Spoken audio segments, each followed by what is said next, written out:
This is Matthew McConaughey. Natalie Portman. James Patterson. Michael Ian Black. And you are listening to Five Questions with Dan Schawbel.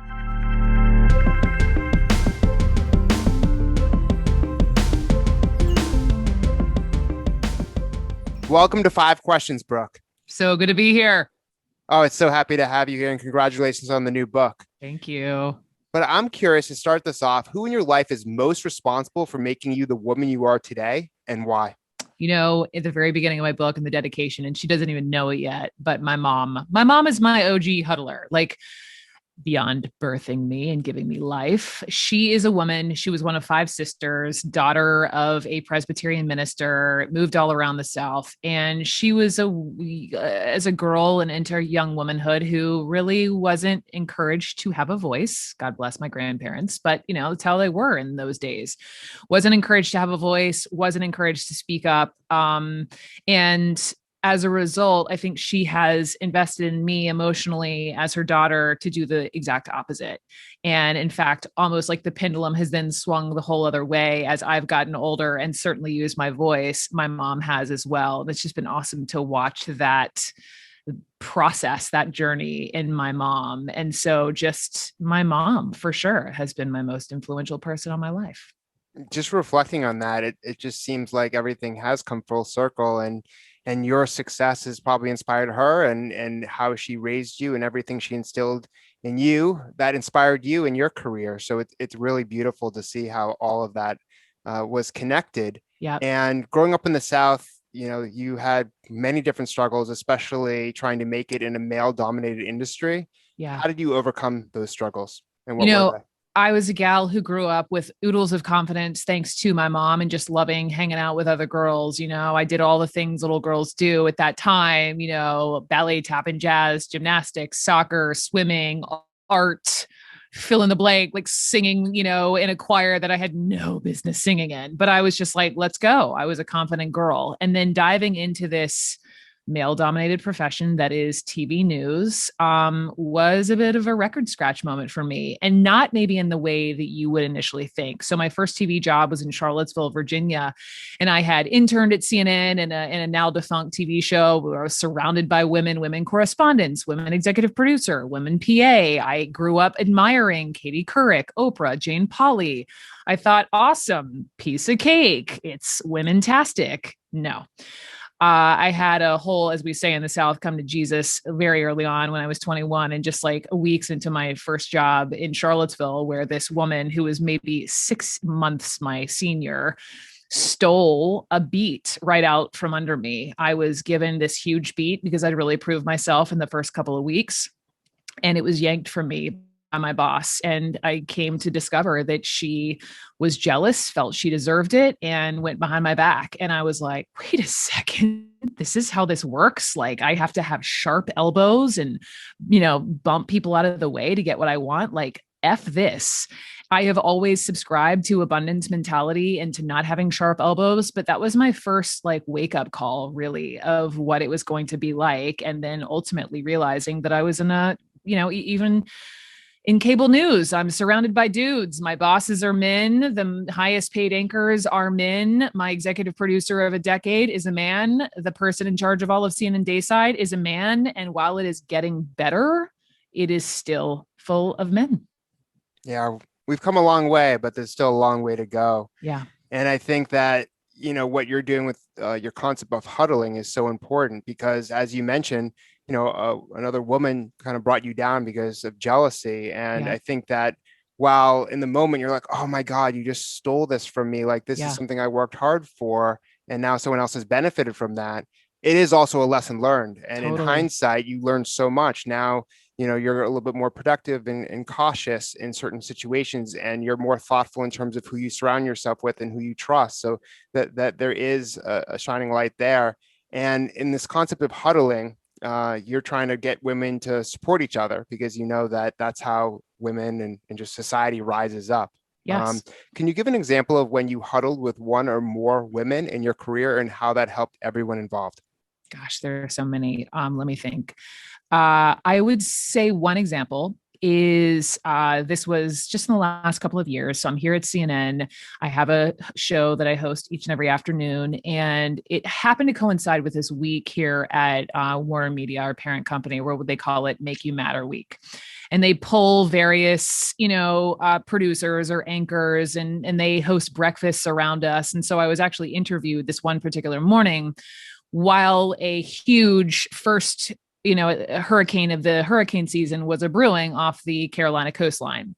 And I'm sitting in front of mostly women, a couple hundred women at this Make You Matter breakfast, as in me matter, Brooke Baldwin, knowing deep down that I was not going to be anchoring my show that afternoon because I would be taken off the air for our 3 primetime anchors to be there on the ground covering this hurricane. Our primetime anchors all happen to be men. And so as I was fielding these questions from all these bright young women about what it's like to be a woman in the industry, I was biting my tongue just a little bit because I was hurt that I would not be covering this hurricane on my own show that afternoon. I felt like I didn't matter very much. So I huddled with the woman, Allison Camerata, who's our morning show anchor, who I jumped in her office and I threw myself on her sofa after this breakfast chat. And I was like, I'm pissed. And what do I do about it? And she goes, you need to go into the boss's office and you need to ask him why it's the dudes and tell him that come the next hurricane, you want to be on the first flight out. I took her advice. I went across the newsroom and banged on my boss's office door. And I said, why did you send the boys? And we had a whole exchange. And I said, well, listen, I really wish I was there. And come the next hurricane, would you please consider sending me? And he's like, yes, of course, of course. And then that ends. Weeks later, the next hurricane comes. It ends up being the biggest of the season. He comes sort of sauntering back across the newsroom and says to me, Brooke, are your bags packed?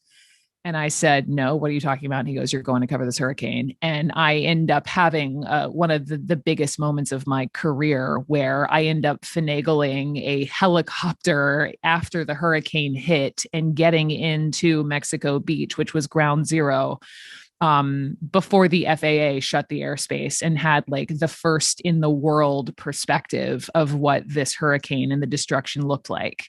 And I had a woman in Atlanta helping me procure the money for said hurricane, even though I had to write a 5-figure check on the spot from my checkbook. And I had another woman huddling with me to make sure we could get live the second I hit air in that helicopter. And so through that huddle, I was able to be the very best I could be that day in a very difficult situation in that hurricane zone and ultimately get nominated for a Peabody. I love that. And it does make me reflect, though, on the fact that women are less likely to ask for things in the workplace, especially raises and promotions. You don't want to complain. And that is one of many things that has hurt females' job prospects. But right now we're in a she session.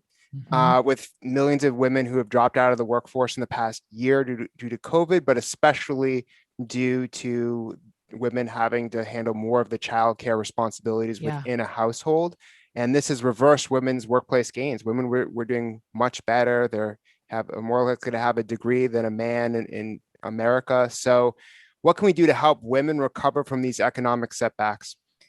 You saw the numbers in December, 140,000 jobs lost. Every single one of those belonged to a woman. I was Zooming over the weekend with 2 women, 2 moms for a piece I'm working on for CNN, both of whom had to, they're the caretakers. They make the money in the family. They are valuable members of the community. They're mothers. They're sudden at-home teachers.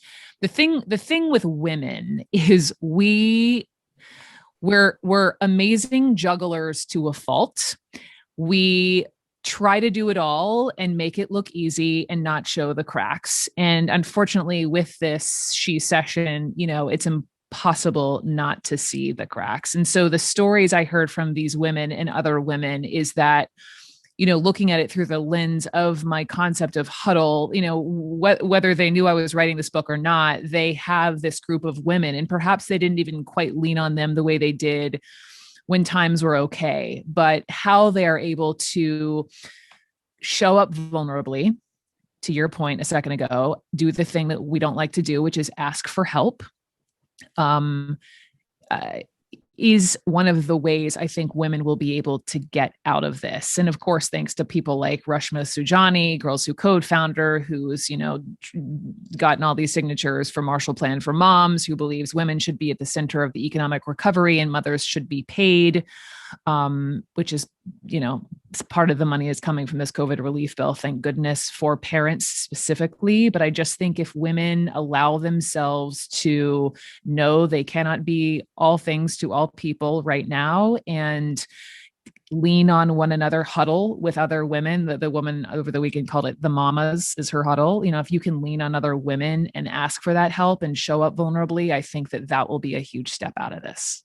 Totally. And women have taken on so many responsibilities. You're a mom, you're a wife, you're a teacher in many cases, like helping your kids with school and all the chores around the house. So it's so much effort compared to men. And so I think men are going to be part of the solution to help women be able to prosper. Because if you look at, I'm obsessed with like economic workplace data, like a lot of women pre-COVID would drop out and not even make the middle management ranks because of raising children. But the good thing, and this, is more and more women are reaching the pinnacle of corporations and institutions of, a lot more CEOs of Fortune 500 companies, but it's still just the beginning. Yeah. And what's your best piece of career advice? I think it is to fight for other women at the table. There's this word intersectionalism or intersectionality. And I've really learned this in talking to trailblazing women for my book, Huddle, is that, we don't succeed. And I say we, sitting with you as a white woman, fully checking my privilege sitting here with you today, but like, we don't succeed if only white women succeed, if only white women are in those, C-suites, or the white women are sitting at the table. I think the most obvious example in history is women's suffrage. And 100 years ago, white women and black women were fighting side by side for the right to vote. And, when push came to shove, black women were abandoned, and it took black women 50 more years in order to win that right. And, you look through the civil rights movements and you look through feminist movements of the 60s and 70s, and we're getting there. Fannie Lou Hamer, the famous civil rights activist, said something about like, we're working our way. She said, nobody's free until everybody's free. And that's something that's been this reckoning, I think, for white women. So to any woman, and especially when I announced I was leaving at CNN and I was getting all these texts from other, really huge up and coming women here at CNN, I was like, make sure you remember to open the door behind you, and to make sure when you open that door behind you, there you are opening the door to women who don't necessarily look like you or believe the same things you do, but keep that door wide open. And that's what I would say. I love that, especially because we have inherent biases, totally, when recruiting, hiring, who we associate with, and we have our own little bubbles and boxes that we're in. And I think, a lot of society's issues come from that. And so push yourself outside of your comfort zone, meet people who don't look like you, and support people who are in different circles and in different circumstances. That's so powerful. I appreciate the conversation, and thank you so much for being on the show. Thank you, Dan.